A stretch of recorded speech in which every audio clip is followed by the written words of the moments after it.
Sir James Simpson England దేశానికి చెందినటువంటి శాస్త్రజ్ఞుడు. 1874లో క్లోరోఫామ్ను కనుగొన్నాడు. అనగా ఆపరేషన్కు ముందు రోగికి వైద్యులు ఇచ్చేటటువంటి మొత్తుమందు. ఇది ఆధునిక వైద్య శాస్త్రంలో అత్యంత విలువైనటువంటి సంగతి అని చెప్పి అనేక మంది ఆయనను కొనియాడారు.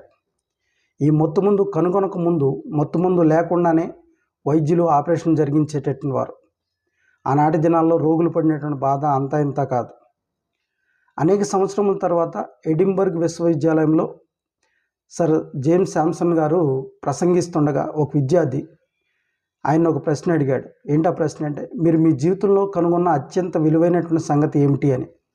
అందుకు ఆయన వెంటనే, నా జీవితంలో నేను ఒక పాపినని, నా పాపముల నుండి నన్ను విడిపించగలిగినటువంటి రక్షకుడు కేవలం యేసుక్రీస్తేనని నేను అత్యంత విలువైనటువంటి సంగతి నేను కనుగొన్నాను అని చెప్పి ఆయన బదులిచ్చాడు. నశించిపోయిన